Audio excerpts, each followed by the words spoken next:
All right, what is up, guys? This is the Fight Forecast. I am Ryan, he is Adam, and we are here to break down the fights, give you some betting lines, betting predictions, and try to make some money for you guys, for us, and just have a good time. So we'll start right from the beginning of the card. We got a Gutierrez versus Morales. I'll kick it to you. And what do you think about this fight? Do you have any leans or anything like that on how you think it's going to go? Well, any opinions I have on this fight would definitely be a lean for sure. I feel like as far as any sort of betting goes, I'm feeling this one to go the distance. To be honest with you, both of these guys got skill for sure. Both of them have the propensity to go the distance. Yeah, Uh, yeah, that's kind of what I was thinking as well. Um, yeah, it looks like inside the distance right now. See, now me personally, I like Gutierrez this fight. I think he's the better fighter. I think that Morales just hasn't really shown much in his fights, and he's been kind of unimpressive on contenders in his fights that he's had since then. I don't, I'm not too impressed with him at all. I honestly think Gutierrez wins this fight either by decision or very well could knock him out. I mean, they both throw a good amount of strikes per minute, but looking over the numbers, Morales gets hit with like five more strikes per minute on average, as well as only has a 25% takedown defense. I don't see how he wins this fight. I honestly, I like Gutierrez at negative 140. I think that's a good line. Well, actually, no, negative 110. I personally am going to have some plays on Gutierrez, I believe. I've got a Gutierrez locked in on Tapology as my pick by decision. Like I said, it's a lean. Team Iridium, man, is putting out some guys that are, that are definitely have skill. You know what I mean? There's a lot of good training partners for Morales for sure, and every dog can have his day. I think one thing I take into account in fights that a lot of guys don't, even when betting, is heart, man. You got heart when you go in there and you're hungry in a position like this. Like I said, any dog can have his day, but for my stats, logging my stats and stuff, like I said on Typology, I got Gutierrez by decision as well, a close decision. But you're not betting on it at all. No bet for me. No, like I said, Okay. it's a lean. I need a little more confidence there. Maybe Yeah, I two mean, go to decision. We'll see. it's not a huge play for me, but I do have a small play on Gutierrez. Negative. I think I got him at negative 115, so he's actually gone down a little bit. But now looking at the actual props, since those have came out, Gutierrez wins by decision plus 140. I kind of like that a little bit because I think there's a very good chance that if he does win, that is how he wins. For But sure. looking at the props, man, like I said, he eats five strikes per minute more than uh, Gutierrez Morales does. Gutierrez by KO TKO is plus 1085, 1085. Man, yeah, you got to hit that. Yeah. I mean, you might have to throw a half a unit or a quarter unit, just something on that, Unit, because yeah, sure. with how many strikes he gets hit by, he hasn't got finished, but I think there's definitely a chance that he could. For sure. Like I said, I think if I were to put a bet on that one in later, a lot of times I like to wait to see the weigh-ins as well, like a lot of other guys. But I think it'd be maybe just that fight to go to decision. Like I said, I think they're both tough guys, so we'll Yeah, see. for sure, for sure. So next we got Kenny versus Smoka. Fireworks. Now, I mean, looking over what people are saying about this fight, it seems like they're saying Smoka has no chance. Personally, this is a fight that I am not betting at all. I think it's dog or pass, if anything, because Smoka, even though he hasn't faced the best competition since he's came back to the UFC, he's looked pretty good and he's finished some people. So I mean, for me, to lay the odds that Kenny's getting, it's just I'm not touching it at all. I don't know about you, but I mean, he's right now negative 285 on some sites, and I think that's just way too high. Yeah, I'm not gonna put a bet on this one. If I was like backed into a corner, I guess I would probably go Kenny by decision, but it's gonna be a no bet for me. I saw, on social media or whatever, Lewis Smoke was looking like he's focused. He's a little swole up for this fight and stuff, and I know that's been an issue in the past, just the levels in focus as they wax and wane. Um, but yeah, I think Smoke was too hit or miss for me for a bet. He's definitely skilled, man. Like I said at first, fireworks. I think this fight's going to be grappling exchanges galore, which I like to see. I love that kind of fight. And for DFS purposes, that's an awesome kind of fight to rack up. Your takedowns, your advances for 3 points.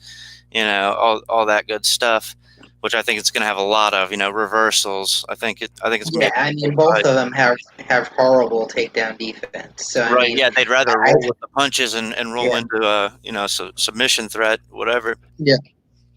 Yeah, I think for DK, I like them. Actually I like Smoke as a dog, since you have to have one or two dogs on a GPP lineup in order to have the chance to win big. So I mean, I'm sure I'm going to throw him in a couple lineups, I'm sure I'll throw Kenny in a couple lineups as well. But I mean, honestly, I'm fading this fight for the most part. I think both in betting and DFS. I'll have them on a few, but not many. Right. Yeah. I'm kind of in the same boat there. I think I'm just looking through here real quick. I've got one lineup that I've got Kenny in. I don't have a lineup yet with Smoke as the dog. The other lineup does not have Kenny. I'll probably only make 3 lineups for this fight. I don't do any mass entering and stuff. Like Gotcha. when Yeah.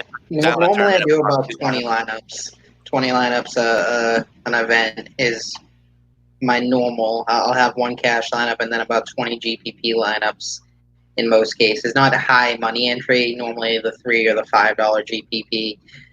So not a huge amount in there, but I haven't made the lineups yet just because the last two cards I've got burned making the lineups like on Wednesday or Thursday and then having to change stuff around come Saturday when a fight gets canceled. Yeah, like So I I said, I waited was this going through stuff. his weigh-ins for sure. Yeah.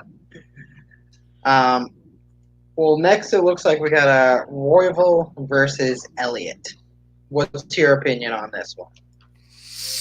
I think actually it's pretty similar to the last. To be honest, with you, I think this is gonna be another scrambler, grappler, submission type of match here.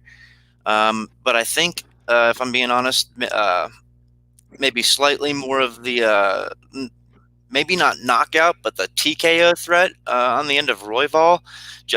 Elliott, I believe, is 33 years old, and man, the guy's a dog. He's had a ton of fights getting to where he is. He's a local or nearby fighter over in KC and stuff. Is always working hard.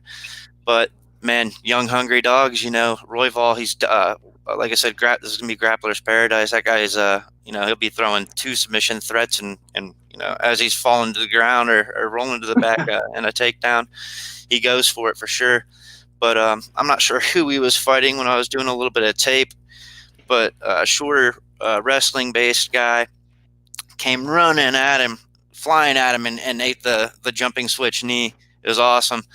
Uh, but I think, like I said, Royval is going to have the little extra probably power and maybe even TKO threat. You know how it goes sometimes. If he's the kind of guy that's going to rain him down. If Elliott even remotely covers up, for that 3 seconds, we could see it called off. Right.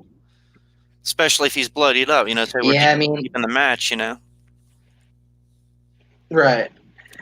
I Um, mean, personally, I just think Elliott is over the hill. yeah, for Um, sure. I mean, he has not looked good at all. He easily gets finished a lot. Um, Looking at his numbers, he has 10 losses, and a good amount of them have been by submission or knockout.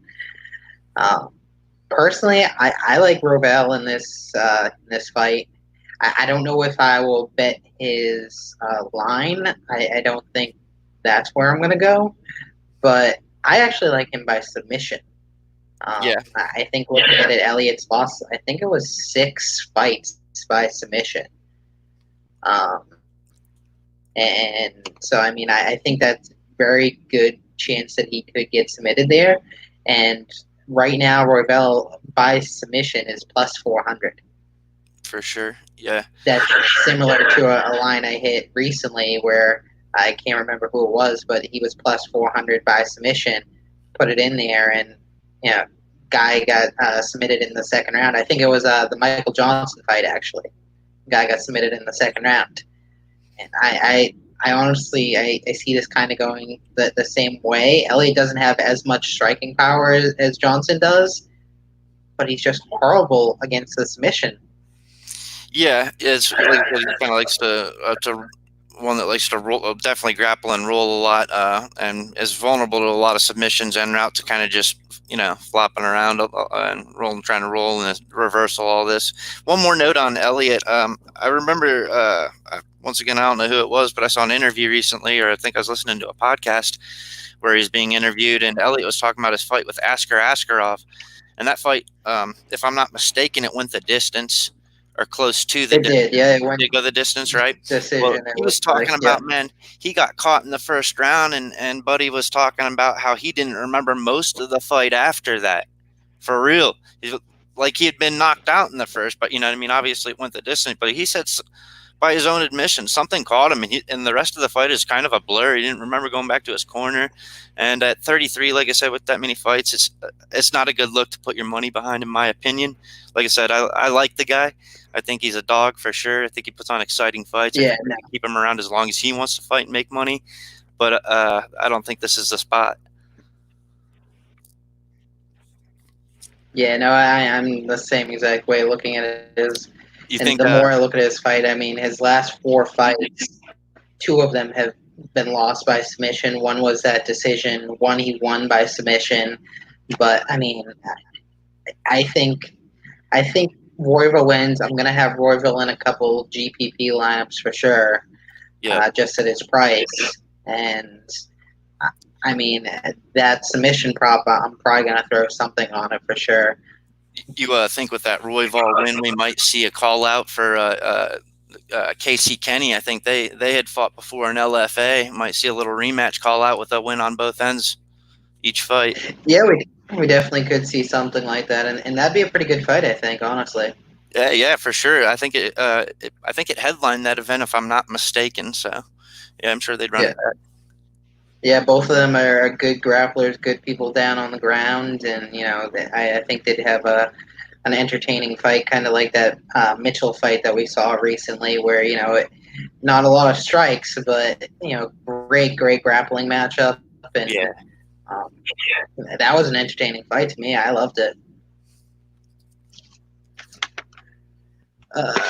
All right, so next looks like we got Hill versus Brave. This is another one of those fights that everyone that I see is on Hill. Initially, I was too. Yeah.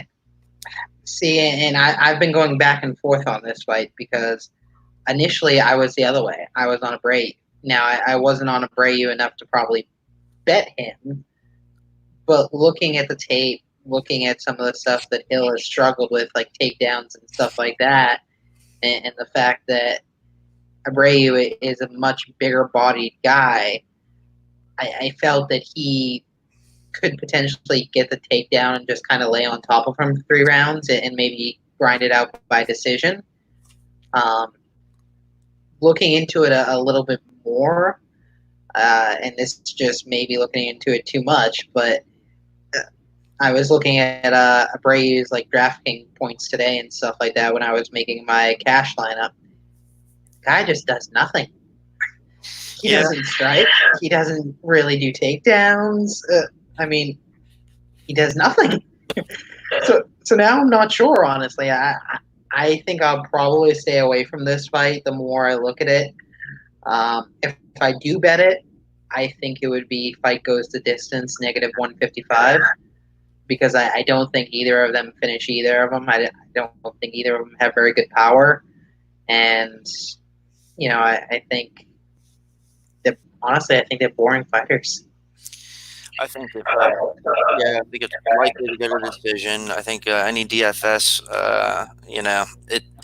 I don't think anything's going to be definitive. I think either way you could argue that your guy or won that fight kind of deal. It's going to go to probably to the judges' scorecards and be any man's fight once it's there. Obviously, I think you pretty well broke it down how I kind of see it going too. If Abreu wins by submission, probably, and if a finish happens on the other end of Hill, probably TKO, maybe a KO. We got the smaller octagon, like I think Mike from Mike's MMA Picks talked about. It was posted on Twitter or whatever. So I think that will be a factor. I don't know. It sounds like a lot of people have that they put in the smaller ring, and we just don't even know it. Yeah, like they don't even mention it at all, which I had no clue. Like I initially, when I heard that they may be putting in a smaller ring, I was worried. How is that going to affect the fights? Am I going to have to break it down differently, stuff like that? And then looking into it more, finding out that half the events they do these smaller rings, and we don't know, and the fighters don't know, and they just do it. Like I'm not as worried about it anymore because it seems like it's happened in the past, and we haven't really seen, or at least that we know of, any struggles to do with that. I think on Tapology right now I'm locked in with Abreu by decision, but like I said, initially my gut was telling me Hill. Then I saw this money come in on Abreu, so it's one of those deals where you got to lean in the first place, and you see all this late money come in on Abreu. It's like, well, sometimes the odds, or the masses know better than I do. Sometimes you draw an average or whatever, but now it's kind of like, man, I'm kind of like one of those situations like, where do I go back to my gut on that particular fight for some salary relief and like the DraftKings or anything like that, on a guy that's definitely got a shot, but I'd probably do, like you said, and pass on that one probably altogether. Yeah, initially I had Abreu in my cash lineup. Actually, funny enough, now I have it the other way. I actually think I have Hill in my cash lineup now that I made today, just because he scores better. And, for a cash lineup, if you can get 70, 80 points, you're good for a cash lineup. As long as you can get those other ones. Darkos Dojic is no joke as well. When he Darkos Dojic in his last fight, that guy swole up. Definite wrestling threat. He's got power, definitely in that first round. So he handled that well and racked up 80.5 on DK. So. Yeah, exactly. Now this next fight, I know you were very, very excited about this fight. You told me about it. And, I think it's going to be an absolute just people beating the shit out of each other type of fight. We got Quarantallo versus Carroll. I'll kick it to you because you were the one so excited about this fight at first. And, I'll go. Well, at first my gut was telling me on this one Quarantillo, and I based that on UFC experience. He's had the fights, whether they be win or loss. He's gone the distance in tough fights against tough guys. We saw Carlisle come out short notice, man. I think everybody. What was Elon Cruz, like a -400 favorite or something like that? Yeah. And man, the Alpha Ginger came out and smoked his head. Man, it was brutal. Quick, that guy's, that's another one you like to bet or play on DFS. Honestly, a guy like that's just coming in like every fight's a real world scenario, punches until somebody goes down, what I mean? And elbow, whatever's clever. And you can tell by the guy's physique, there's no such thing as a day off, man. That guy's training. And I think with his last fight and the time until this fight, getting that shot and taking advantage of that shot with a crazy highlight reel win, I think, man, like I said, I think I've switched my pick on this one, honestly, again, especially seeing a ton of money. He was one of the bigger fighters that money came in on, Carlisle. So I think I will probably have at least a 2/3, Carlisle, 1/3 Quarantillo. We saw Quarantillo go through a lot in his Contender Series fight in the first round. Was able to be taken down. See, that's another thing that made me switch my pick there. We saw him susceptible to the takedown and even some pretty close submission threats from Kemuela Kirk. I thought he was going to take the fight, man. He was in there for sure. but came back in the second round and got the finish or whatever. So I think very much the same, and I think that's the general consensus. It seems like from anyone I'm following is that Alpha Ginger maybe within the first round and a half, by something brutal and lots of them. You know what I mean? Uh, Yeah. but maybe Quarantio pulls through and gets something late. Probable knockout if Carlisle gasses himself in the later rounds. You know what I mean? Going hard for that highlight reel again to try and get himself up those rankings quick. Right. Yeah. He has that kind of Gagey thing where the old Gagey, at least, not the new one that actually takes his time, but I always the feel old like one is just gonna Connor. go and throw shit for a Yeah, minute and be happy. we've seen it work for numerous guys that kind of route to the top of just putting on, man, 3 to 5 super exciting fights, regardless of who they're against. Get you Yeah. fast up to the top. So that's I, pretty well my breakdown, I think. all right. All right. See, I'm honestly I'm the other way. Looking at the fight, I mean, I think both of them do have the chance. Both of them strike like crazy and take a crazy amount of punches as well. So either of them could get clipped easily, For sure. and the fight could be over just like that. I personally thought that Quarantio has a little better of an all-around game, where he does have. I felt a little bit better submission game, a little bit better ground game. Now, there's a very good chance that this fight is not going to get there, but if it does, I felt that that's maybe where he has a little bit of an advantage compared to being on the feet, where it's a complete crapshoot, and they're both amazing strikers, and either one of them could get clipped. I personally am putting a bet on actually no bet at all. I like Quarantio on DraftKings. I have him in my cash lineup. Um, but I'm not going to put a bet on this. If I did, I would probably either go under 2.5 rounds, which is negative 140, or if you have a really big lean on either of the fighters, in my opinion, you go inside the distance, because both of the fighters are getting plus money in inside the distance. And I don't see how this fight goes the distance. I just don't. So I think either fighter, if you have a lean, you bet inside the distance, because it's going to end inside the distance. It's just a matter of when. Yeah, I agree with the inside line, whatever it's at. That's one I would probably even toss into like a small parlay. Something 3-leg or under. Yeah. Just across. I think right now, let's see.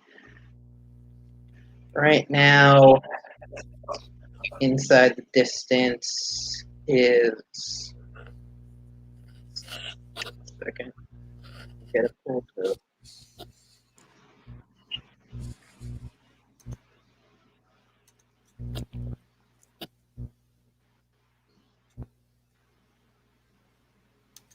It's not pulling up right now, but they were both plus money. One was like plus 40, the other one was like plus. Looks like the fight not to go to decision is minus 180, which isn't bad. It's still like under minus 200. 170, I think, or something like that when I was looking at it before we came on. Money. I think that's the way that you gotta go if you're gonna win this fight. Yeah. But next fight we got Shevchenko versus Chukigian. This is a fight that, unlike that last fight, this fight is going to go the distance. Like they're about it. That's what both of these fighters do. They go the distance. So I mean, there's no doubt in my mind that this fight is going to comes to a bet. Chukigian. When I first saw the fight, she's the bigger name. I was on Chukigian. The more that I looked into this fight, once again, the more I went the other way. to the point that actually I do have a bet on Shevchenko now. I have a bet on her. I believe it's negative 140 that I put a bet on. I think they both strike about the same amount. They both about land about the same amount. Um, However, Chokidian eats about two more strikes per minute than Shevchenko does. And for a fight that's going to go the distance, that's going to add up over time. Those strikes, you know, 2 strikes a minute, that's 30 extra strikes that she's going to, eat over the course of the fight. So when you add that in, and then the fact that normally Shevchenko gets 1 to 2 takedowns a fight, I think that's going to lead to her being able to win by decision. So that's the route that I win. I put a bet on Shevchenko negative 140. You also, if you do like Shevchenko, now that the props are out, could go win by decision because, like I said, I don't see this finishing, and you get plus money if you go by win by decision. You get plus 120. So if you're gonna bet it, you may as well bet it win by decision because I don't see this fight ending in any way, shape, or form. They just don't finish. Yeah, I agree. I think Shevchenko, sometimes it feels like some fighters have a little more push from the company, whether it's, like I said, her name association with her sister or whatever. You know what I mean? They can get behind her a little more and sell that or whatever. But either way, the fact of the matter is Shevchenko seems to have more tools in the belt, with the Muay Thai striking and she's got to be learning some takedowns and submissions and mixing up the overall mixed martial arts package with her sister and everything like that, and all the people she's training with, you know what I mean? Not just her sister. So we haven't seen that from Shevchenko. We've seen a lot of low leg kicks, a lot of jabs, not even really a full kickboxing package once you throw her there in the mixed martial arts ring, you know what I mean? To be honest with you. And a lot of what everyone, a lot of the striking at the air and the loud sounds that everyone talks about. But yeah, this will be a fight where I think it was Tim said in these kind of fights, especially a lot of women's fights, it's the head striking ratio you got to look for, and who's landing the most significant head strikes, And I think if Chookagian gets off her feet, which is highly likely, she's going to be a fish out of water, and those low leg kicks and jabs obviously aren't going to be there, and then we'll see. But yeah, I think it goes to decision as well. So are you placing a bet on this one? Or? No bet for me, man. Not on this one. I don't bet big. If I bet women's fights like these, I will usually bet them to go to decision as soon as I can, as soon as the props come out. I might put it in a small bet or something like that. But I mean, I would not be a parlay. I parlay the. I'd not be opposed to a Shevchenko by decision bet. Goes to decision. Wouldn't be opposed to. I might not even be opposed to like a little tap at like Shevchenko by submission.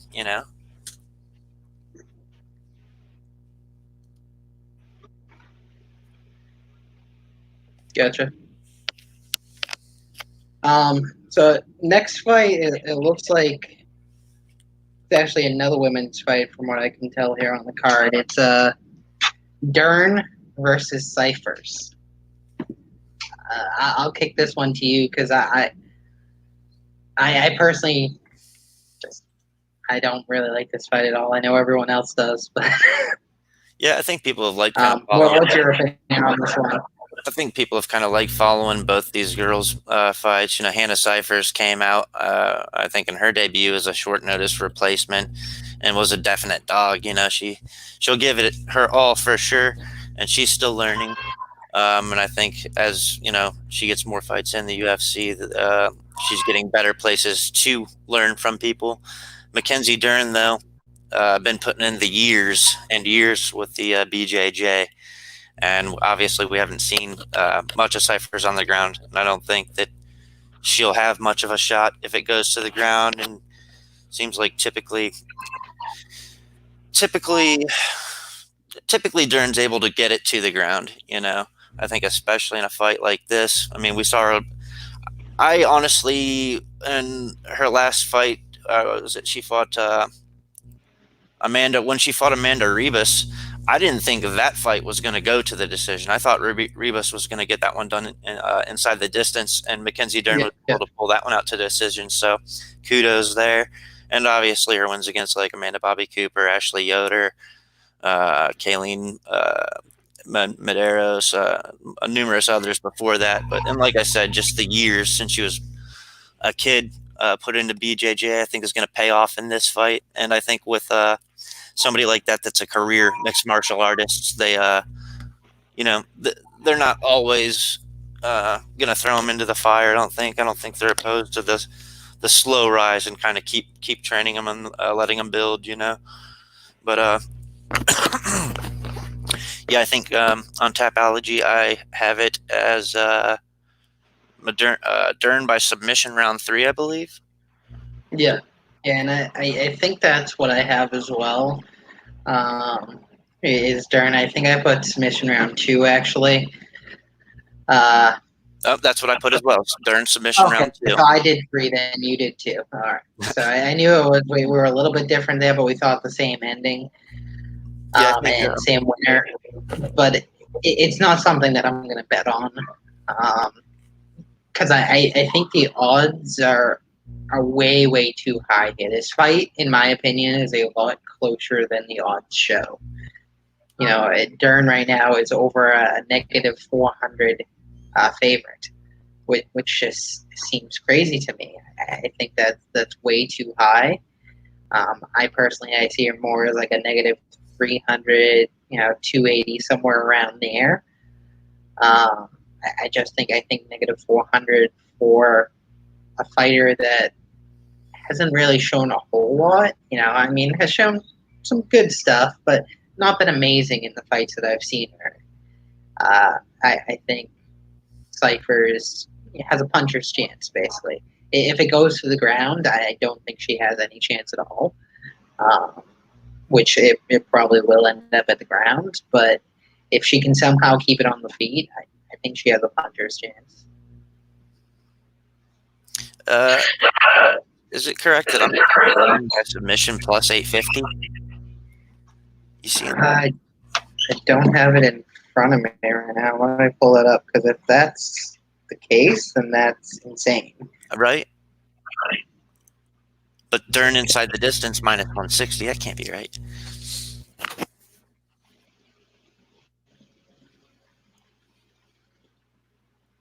Best fight. 1 second, I'm getting it pulled up right now. Yeah, if that's the case, let's see, Dern.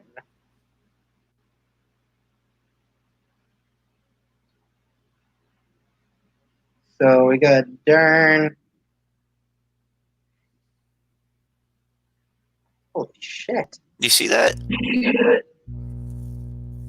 Yeah, that has to be a glitch or something. I'm only seeing it on one site. Best Right. Yeah.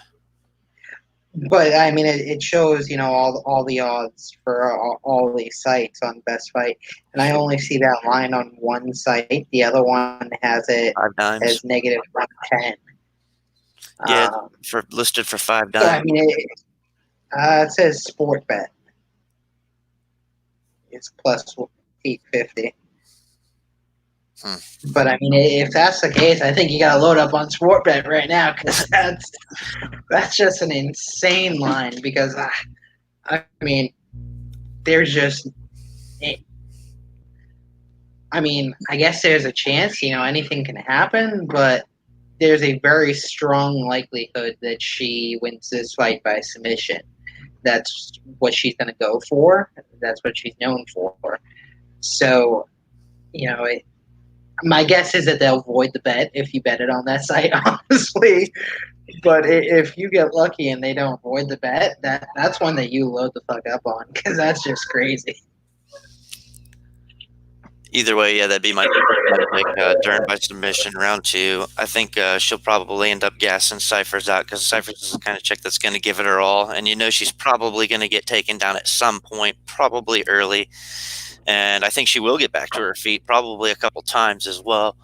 Um, but eventually, I think that's going to wear on her because Cyphers is kind of, I mean, and she's in the gym. She's kind of a jacked chick, you know what I mean? And it takes a lot of oxygen and blood flow to keep those muscles keep them moving, working, you know. And I think, like I said, after the third takedown, when you start breaking somebody down mentally, it can get real So, easy to. so do you like Dern on DraftKings then, where she's the highest, uh, you know, priced person on DraftKings right now, 9,300.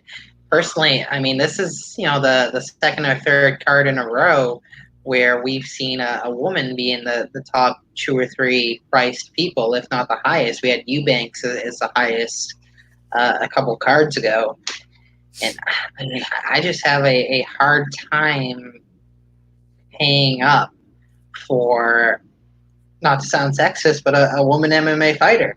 They don't score generally unless you got Joanna or someone like that, where is throwing a million strikes in a fight and it's going to go the distance. They just generally don't score the amount of points that you would want for a $9,300 fighter. Yeah, I'm not going to pay 9,300 for her for sure.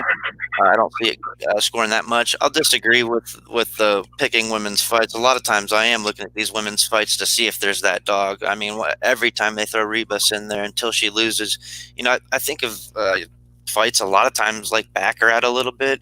And when you're on a hot streak, you ride it until it breaks, you know, with the same units, same amount of units. You ride it until it breaks, and it's typically profitable. So I'll be riding Rebus until she breaks, you know what I mean?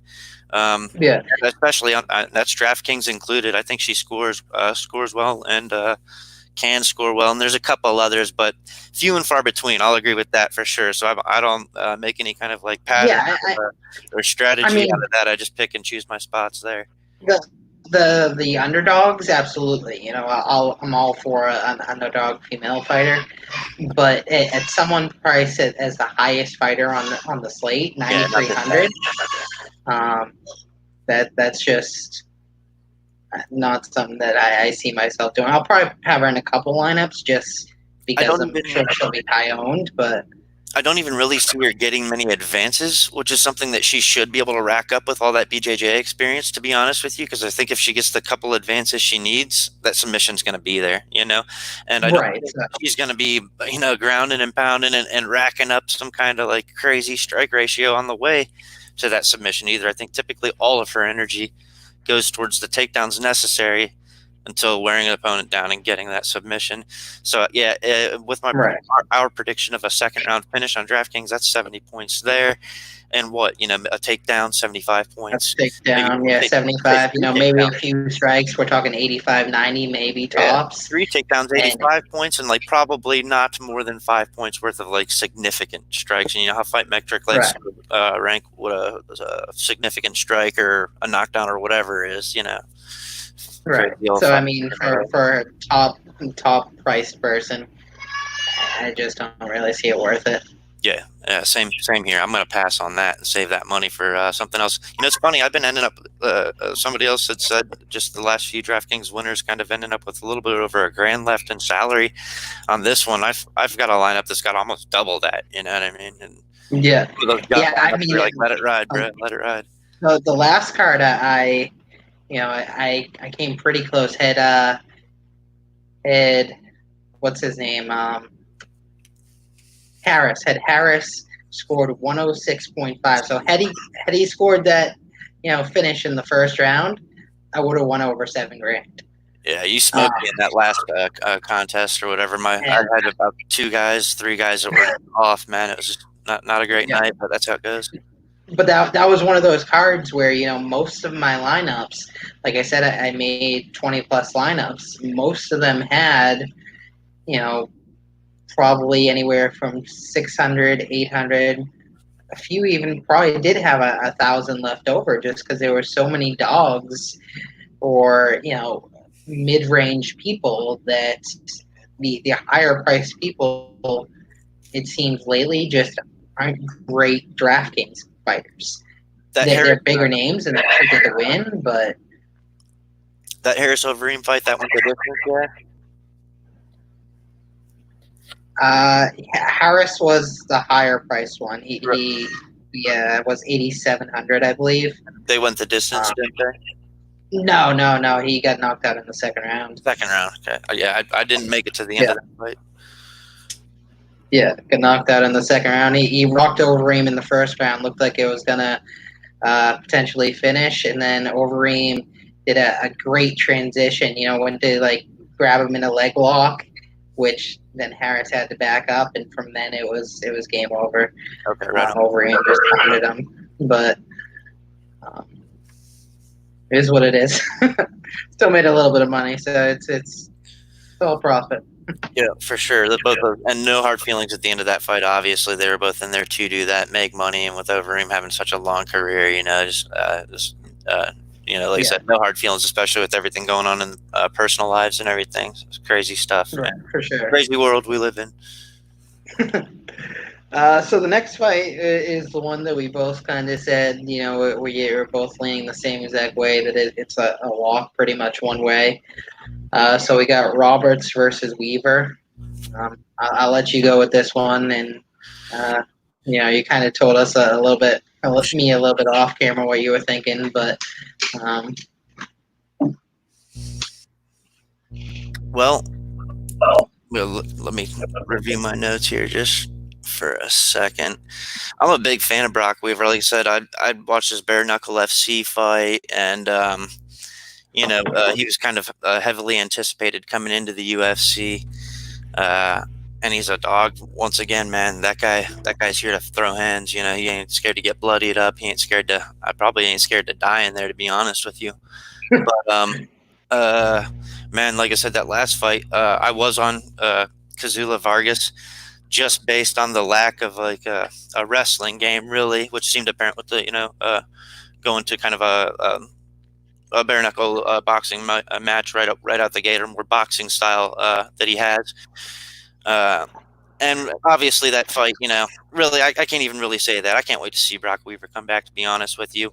But I did pick Vargas in that spot because of the overall mixed martial arts package. A guy his wrestling is no joke, and I think with all the hype, I think Vargas was a dog on DraftKings, and that's why I went with him. But we, like I said, we saw the illegal knee or whatever in that fight, so I ain't going to say really nothing yeah, about it until they run it back or whatever. But I like both the guys. But once again, man, what was that fight? Like, it seems like a month ago, but it was probably like a couple months ago. It was before the pandemic and all this. And yeah, um, uh, I think we're going to see much of the same. Roosevelt Roberts has an overall game, and man, the guy's fast and long and lanky. He's a serious submission threat. Standing, not standing, I don't think it matters. I think that the power. I think if Weaver catches him, you know what I mean, he can put him down. The guy's been throwing hands for a while. He's young. He's got youth on his side. He's hungry.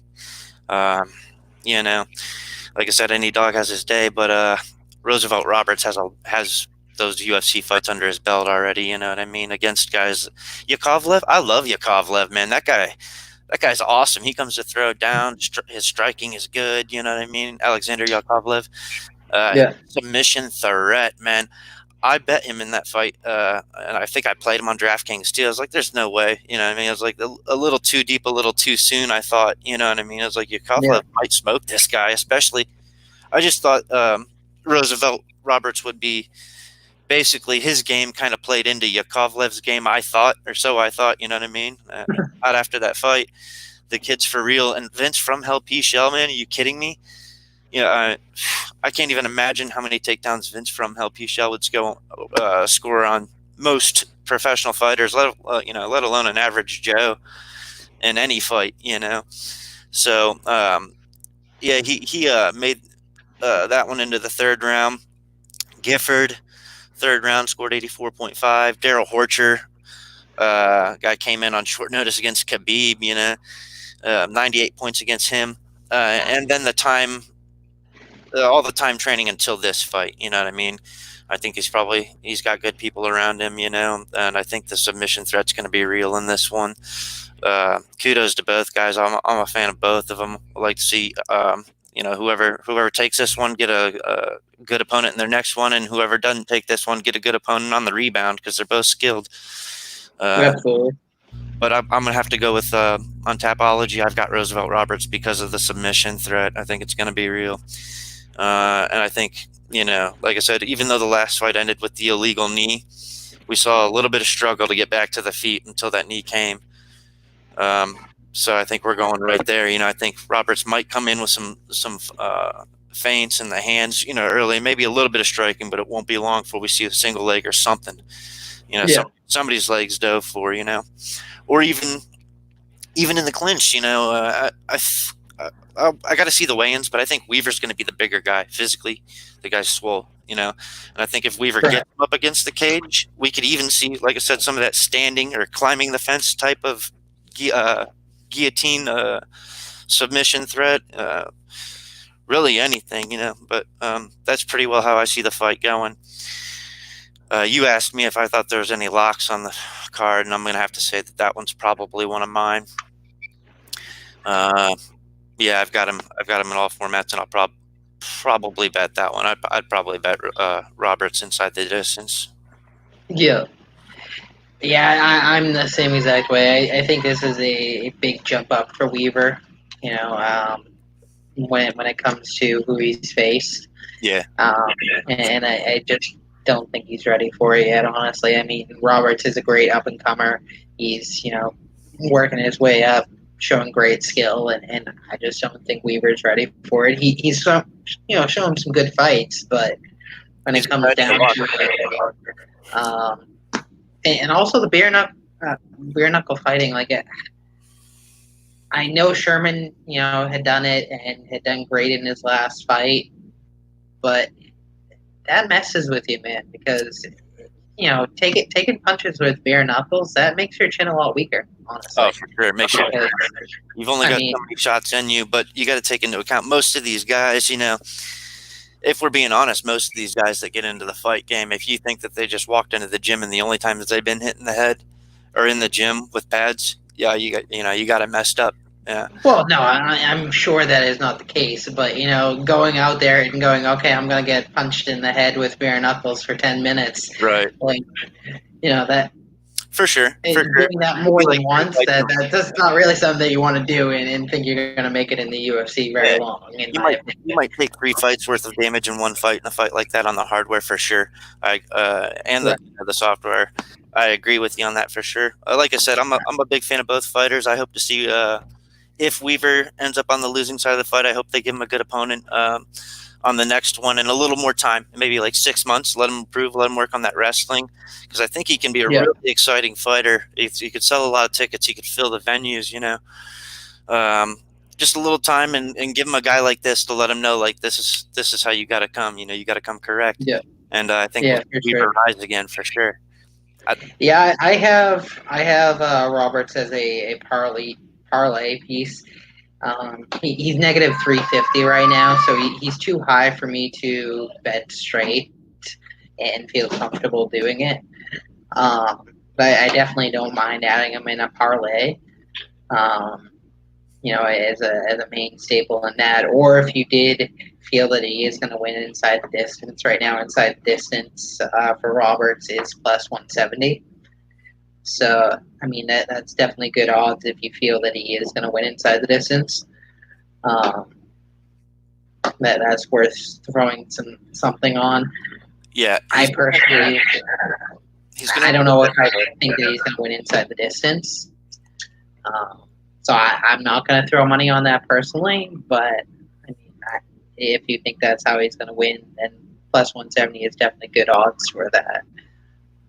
Yeah, he's going to have to win inside the distance to pay off his DraftKings salary at 9-2, I think. And I agree with you. It's not something I would bank on. I mean, don't get me wrong. I've got him. I've got him in my DraftKings lineups, and I think it could happen. But like I said, there's other options. There's good options at the top. Even Yeah, the high eights, there's good options. So yeah. So next we got it was the fight that had been originally supposed to be Holland versus Rodriguez. Holland could not make weight, which is eh, understandable. I mean, couldn't make weight, couldn't got hurt training. In something my happened. opinion, he couldn't make the weight. But Didn't I show mean, up kudos for the guy for even trying. I mean, the guy just fought 2 weeks ago in for at a sure. completely different weight class. For sure. So I mean, kudos for him for even trying in the first place. Um, Fight ended up getting changed with Rodriguez versus Gabriel Green, and this is just a absolute steal on DraftKings. Let's just put it that way, Yeah. because this is just like that GG fight, the other card where his opponent left, and all of a sudden he's a 7,200 negative 400 favorite. It's the same thing here. Rodriguez is a negative 365 favorite now, and he's one of the lowest price guys on DraftKings. Um, I think this is easily going to be a win for Rodriguez. Green it's his first fight in the UFC. He fought in Bellator before and stuff like that, but his first fight in the UFC, which is always a tough thing for a fighter. And then on top of that, the fact that he hasn't fought in almost 2 years. Yeah, I was going to mention. I don't think that this is going to be a good fight for Green on this short of notice, at least. Had he had a full camp, maybe, but at this short of notice, a couple days, it's not going to happen. I have Rodriguez easily here. I think he knocks him out, or grinds out a heavy striking uh, win by decision. And I will have him. Like I said, I normally make probably about 20 lineups on DraftKings. I'll probably have him on at least 10 of them. Right on. At his price, and I'll probably put him in a parlay as well, because at negative 365, him with Roberts and maybe one other piece, I think that's a pretty good parlay, and you can get probably even money odds on that and have a good chance at it hitting. Yeah, I think that's another well bank on it too. So if you can even get a cheaper line on that, or even go ahead and pick Rodriguez inside the distance and maybe try and find a little cheaper line, I wouldn't be shook to do that. Yeah, taking out Tim Means, man, in his last fight in round 2, by standing guillotine. Tim Means is, a lot of people think of as like, the knees and the elbows, the dirty bird, but Tim Means, man, he's no joke on the mat. That guy is a submission threat, and I think it caught him off guard. You know what I mean? When they tangled up, and all of a sudden that was that. And like you said, we had to note that for sure. Green on a 2-year layoff coming in. Everything you see on, Typology, everything, pictures and stuff, the guy looks like he stays in shape. So there's only one way to stay in shape, you know what I mean? And that's to stay training and stuff. But you got to ask yourself, a guy with a submission threat like that, submission wins on record, KO wins on record, shows he has hands, not necessarily at the highest level, you know what I mean? But everybody's got to make their debut in the pros like now sometime. But you got to ask yourself, well, a guy riding win streaks like that, why the 2-year layoff? What's up with that? Well, was he hurt? Right, I exactly. didn't see On a win anything streak about like him that, being you're not hurt stopping that momentum. necessarily, but I think he'll look okay. I think he'll kind of look like Rivera looked. How Rivera against Gigi, where he showed glimpses of what he could be if he had a full training camp, and if he wasn't going up in weight class. But I think at the end of the day, it's just he won't win. Yeah, I think He'll show glimpses, I think, because he does seem to have that striking power, that submission game. So he'll show glimpses, but I don't see him winning. Yeah, I agree with you. I got Typology. I got Rodriguez TKO KO round one. This is another deal where you always got to think about things realistically. This is another deal where who knows what Rodriguez's real life record is. You know what I mean? I bet money it's a lot more fights than he's got in the octagon. You know what I mean? How many times he's Yeah, thrown hands. So take it into account. You know, these guys are coming real, and this guy's going to come to throw bombs and put people down for sure. If it makes it late, you know, I'd say the guy's probably got the gas to throw heavy hands that can put you down at any second for every bit of the first 2 rounds. Maybe it goes to decision if he doesn't get him early, but I don't see that happening. I see this fight ending early. Rodriguez going for the kill, round one. Probably, maybe even that late round one finish on like DraftKings and stuff, man. FanDuel, which now has MMA, awesome. Um, Man, I think we might see a lot of points racked up in either a knockdown, a couple knockdowns, or just the accumulation of strikes. yeah, So we get to that 4 minute 30-second finish, man. That's about my favorite. You know, when you can lock in that 90 points for the first round win with that yeah. 5 Where they beat him straight up and then action, they get the finish. straight action for 4 minutes, and then those 90 points, man. Put yourself in good shape to take down a GPP cash Absolutely. game, whatever. Yeah, no, I'll definitely have him. I put him in my cash lineup today when I made it on DraftKings, and when I do make the GPP lineup, I'm guessing I'll have him on at least 9 or 10 on DraftKings. Yeah, And then I don't know if you've ever played Super Draft. It's a new site where you pick fighters and they get multipliers. Um, so based on so you'll pick Rodriguez and he'll have a multiplier of say like 1.65. like So FanDuel, his right? well, they do it just for the captain spot. Right. Yeah. This I'm Super sorry. Draft does it for every spot. Okay. So the captain spot obviously is the highest; they get the higher multipliers. But you pick 4 or 5 other fighters as well, and they all have multipliers. And based on how they do, their score gets higher. So a guy like Rodriguez, that is one of the highest multipliers to start off, due to the fact that he initially was an underdog. I'm sure I'm going to have him in a good amount of my lineups there as well, because it's just be crazy not to. Yeah. I had actually Rodriguez when he was set to face Holland, if I'm being honest with you. I thought that Holland kind of stole a couple victories. I mean, you take what you can get, man. A win's a win. But I thought, was it the Mercer fight? I thought Holland stole a victory there. GM3, no joke, man. He got more than he bargained for, I think, in that fight. And I'd like to see more GM3, But I was going to go Rodriguez same way. Round one knockout. Really? Thinking, yeah. I wasn't touching that fight at all. Honestly, I had no bet at all for the Holland Rodriguez fight, just because I mean I leaned probably slightly Rodriguez just due to Holland just fighting, him coming up in weight, and him being kind of an up and down fighter. Sometimes he looks amazing, sometimes he looks like absolute shit. He's in there talking smack, But using his win to talk smack rather than fight or whatever. But Rodriguez Rodriguez wasn't a bunch of amateur experience. What was that? I was just saying Rodriguez also with a bunch of amateur experience. So it's not just like your typical 8 to 10 fights and the UFC. Man, that guy's been on a hot one, putting people down. All right, so now we are at the co-main event, where I will probably take a piss break because this fight is just going to put me to sleep. We got Sakai versus Avakov, if I'm pronouncing that right. Who knows with these guys? But Blagoy Ivanov. So, I mean, I've seen a couple of his fights, and they just bore the hell out of me, honestly. He's good. I don't think he's a good fighter. I think he is a good fighter by like real fight standards. He's not the most exciting to fight or watch, and he's not going to always win the judge's decision in a UFC fight because we know how judging goes.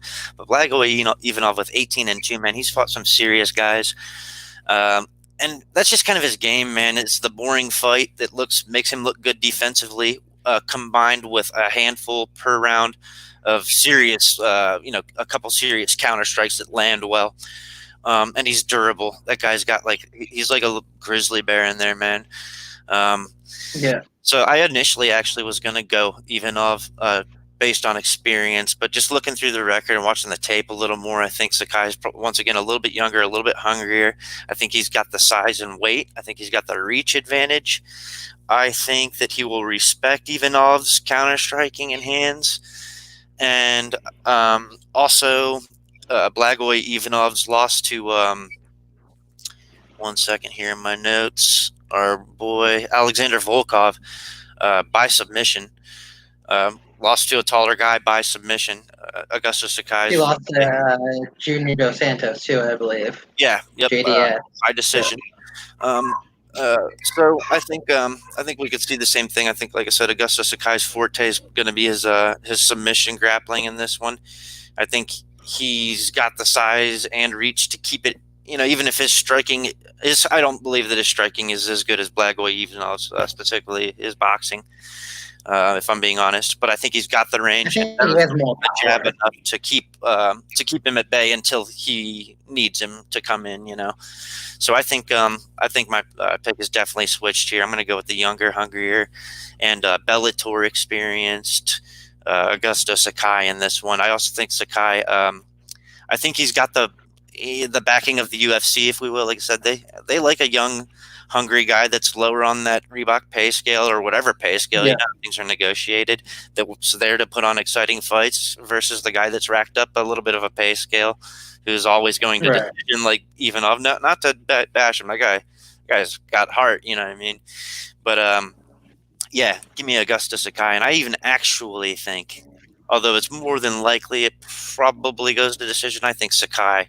I think on Tapology here, I've got Sakai submission round 3, but let me double check that just so I'm not. Sakai submission round 3. I think submission late. Like I said, I think this, for the most part on the feet, he'll be able to keep him at bay with the longer arms and stuff. Given that Ivanov's game is usually a defensive game anyway, circles on the outside of the cage and counter. So I think we'll probably go. Well, definitely. I would even like the fight goes into the second round prop. That's if it's at anything reasonable. Yeah, I saw that line on Best Fight Odds. I think it was like negative 300 for over 1.5, and I think that's something that you absolutely throw in a parlay, and that's almost a complete lock. Because I mean, Sakai has shown that he can. He does have that knockout power, but like you said, he's fighting a guy that has shown that he can take those strikes and just can grind it out and get the hell beat out of him and kind of just play the defensive fight basically and counter strike. It's tough for sure. The guy lived to get stabbed in the heart. Yeah, I mean I like Sky here. I have a bet on Sky negative 115. Looking at the props and stuff like that, I also like the fight goes the distance at negative 155 because I don't think that it does get finished, honestly. I think both of these are kind of the fighters that, just kind of grind out wins. Yes, Sakai has shown, like I said, that he can finish, but I don't think he does that here. I also do think, like I said, I like Sakai to win this. Sakai by decision is plus 200. Yeah. So I think that's some very good odds there. Where I say that there's a high likelihood that is how he wins this fight. If he does win this fight, is by decision. It would not be the worst bet ever for sure. So now we're at the main event, and I know we've said that unless you've changed your pick. We've said that we think very differently about this fight. So I'll let you start it off. We got Woodley versus Burns here in the main event, 5 rounds. So I'll let you take this one, and then I'll give my opinion. Man, this is rough. One once again, these are real people and stuff. And I'm here in Missouri or whatever. I'm pretty close to Kansas City, and like I said before in the car with Tim Elliott, you know what I mean. You never like being like, yeah, I'm gonna go against my boy Tim Elliott in this, you know what I mean. But I'm gonna have to do it again with Woodley, and I know that's crazy. He's likely got the size advantage, power advantage for sure. I'm gonna say. Um, but man, maybe it's probably, and I'm gonna forewarn if anyone listening or anything like that, that this is really biased here because I'm a huge, big time Dorino fan. And I know when we look back at paper and records and stuff, we see like Dan Hook, the KO by Dan Hooker and stuff like that, a tall, lanky guy like me and stuff. But speed kills. And speaking of like speed killing, I think that's going to be that's part of my pick on the dog, Dorino Burns here. The guy's been taking any fight he can get. Like I said, heart and hunger, man. I take that into account big time when I back a guy. And I mean, both guys got it. But Burns is on a tear, man. And I think Burns knows, yeah, man, it's back to like, Royce Gracie taking on guys with 100 pounds on him. He's trying to build that kind of steam right now where it's like, I'll take anyone's belt, look out for Burns. Yeah. That's real, for real. Burns is one of those guys that has put in the time and has the accolades that he can beat anyone on that roster on any weight. I promise you. We saw him take out Damian Maia by submission, okay? Damian Maia had the size on him, the bigger frame. It's Damian Maia. I don't need to say any more about that. And he submitted him. So, like I said, you've got, at his worst, you got the hooker knockout or whatever. He's just getting caught on the chin, susceptible to knockout as any human being, I guess. But at his best, man, anyone. He can beat anyone on earth. So I gotta go. Are you betting Burns? I'm not afraid to put a little bet on Burns. I'll throw a little $20 bet on Burns by inside the distance. I got him on Tapology by submission in round 3. I think he knows that he's going to be a little undersized and underpowered. And obvious, man, don't get me wrong, man. Woodley held that strap for a while and isn't scared to fight anyone. You know what I mean? And Usman, I'd like to see that Usman rematch.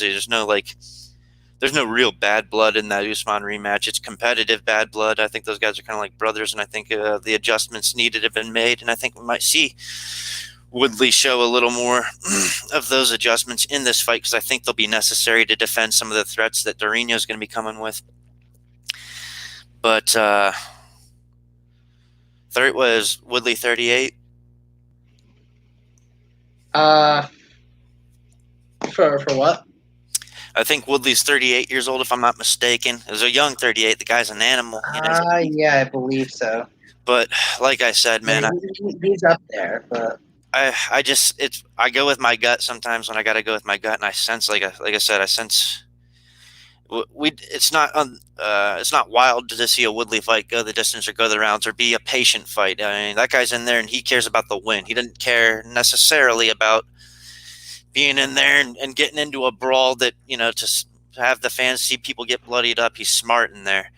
And like I said, we've all seen how Woodley can just duck and it's one shot and you're done. It's lights out with the quickness, you know what I mean?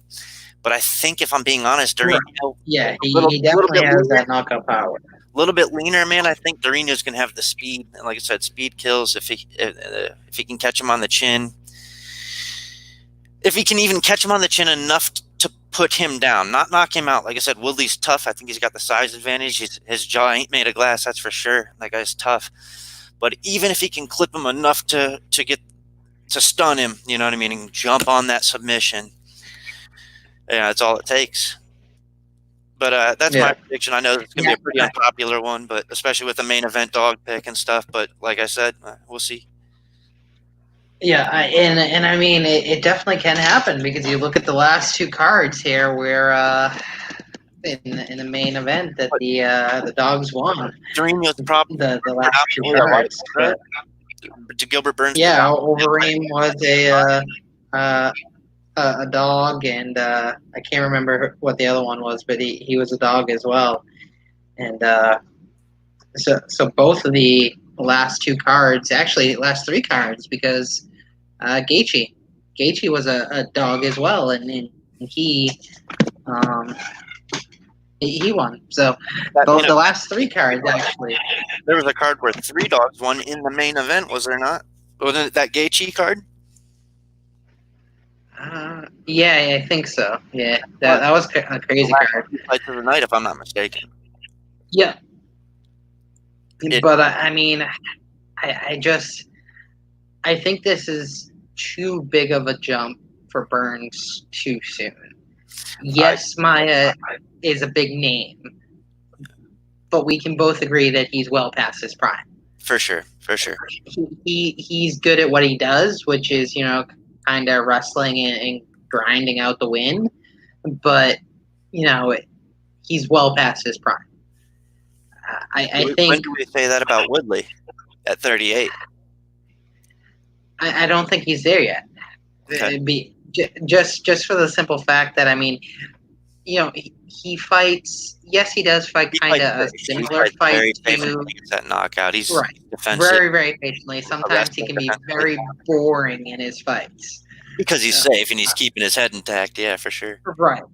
So, but I mean, I think his defense is good enough. His takedown defense is 91%.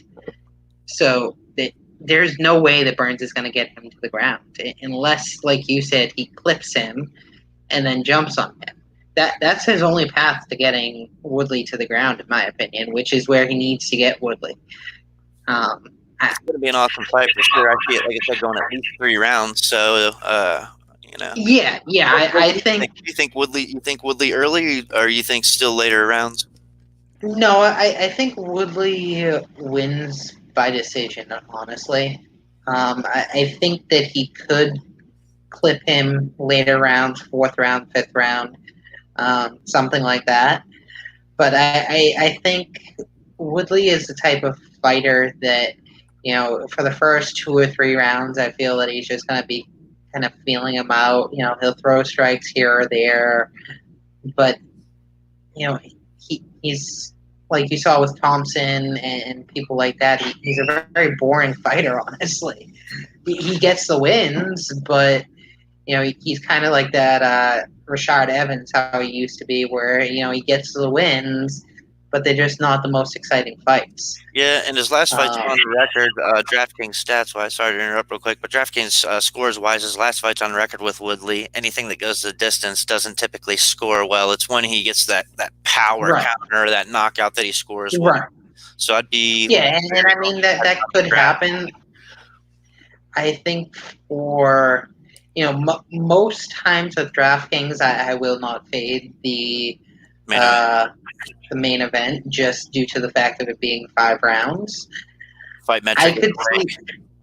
Yeah, I could see myself having less exposure in the main event than the other percentages. So, normally the main events are probably somewhere between 30 to 40% owned in the GPPs that I play. I could see myself having, probably 20 to 25% Woodley, maybe 30%, because like I said, I do normally have 20 lineups. But I don't think I'll be too heavy on Woodley. But betting wise, I think he's the play at negative 180. I'll probably throw a small play on just him and then throw him in that parlay as well with Roberts and Rodriguez. Don't blame you, man. I'd say the trend on this one, and sometimes, like I said, the averages of all us like fight fans and guys on Twitter that all the guys we know and love and stuff. Sometimes it doesn't lie. So if you're going on a dog or if it's just a lean or whatever, sometimes it's best to kind of give it that one last reevaluation before the fights and see if we're and we're all fans at heart. So see if there's any, like I said, on this fight, man, and maybe just let me ride this one out on the dog pick, everybody. But I'm gonna do it for sure. Yeah, I mean, it's not bad to have a different opinion. All right, so before we sign off here, your top bet, if you had to say your top bet, Top bet. what is it? I'd Top bet. probably top bet would be parlay Roosevelt Roberts inside the distance with Daniel Rodriguez inside the distance and see what kind of value you can get there. Yeah, you could probably get some pretty good value there, I'm guessing. because I know Roberts, like I said, inside the distance, I think was plus 170, something like that. So, I mean, if you're getting plus 170 just on him inside the distance when you add in Rodriguez, you're probably getting a good plus 300, plus 400 parlay type there. Sure. Top bet for me, man, I think, honestly, man, I think it has to be Woodley. I Woodley. think it has to be I don't Woodley. blame you, man. I Like I just, said, he's a Missouri guy and stuff, and there's a reason he got that belt. So what people would say is later in life. You know what I mean? yeah, But he I also think, doesn't have that early damage on him from the early years of starting as like a teenager. So he his whole body and frame was there before he put in the serious training and stuff. So those guys can go a little longer. And like I said, man, don't don't count him out just because I wanna throw out a dog pick on another guy that I love watching fight and stuff. I think I has a chance because I'm a big Woodley fan, and I think even while he had his title reign, he was underrated, underpaid, undersold, yeah, yeah, backed. absolutely. The guy's Just an because animal. he's a boring fighter. I mean, Yeah, he's a smart. Yeah, he's a he's not afraid smart to go fighter. to the decision. I guess that's Yeah. better than He's saying not afraid boring. to go to the decision, but in real life scenarios, which is why I guess most people would agree that there's mixed martial arts in the first place, or the practice of these things, is to anticipate and be prepared for real life scenarios, or remain as neutral as possible until that point where it comes time to be prepared. That's the kind of thinking it's gonna keep, like I said, keep your head on your shoulders, like Woodley still is at 38, and they're fighting the Yeah, main event 5 round fights against animals like Gilbert Durinho Burns. So exciting fight to watch. So going to be super happy and pumped for both guys. It's going to be another fight where I don't think there's going to be any bad blood between these guys. It's going to be all hugs and a great fight afterward, and they'll both get good fights afterward. So, right on. yeah, absolutely. All right, well, thank you guys for listening. We hope to do these in the future for every card that comes out. Us giving you our plays and stuff like that. You can follow me at RSCMMA89, as well as if you want to drop your handle, that Yeah, way they can follow you. sure thing. It's going to be KODAMARENKSE at gmail.com. It reads like Kodama Ranks, or just Ranks is fine on Twitter. Yeah. Yeah, give me a So follow. Or whatever. I'm always giving out, a couple little free plays and stuff, or whatever. Or at least my thoughts and stuff. And my web presence will be a little bigger now. Definitely with us rolling this out. I've always been a little reluctant to kind of give everything out because I think everybody or anyone that's taken this seriously, like clearly you and I are for the last several years, is always kind of thinking about doing this kind of thing or getting over the little stage fright or whatever and just going for it. So I'm glad we're going for it. Like I said, I think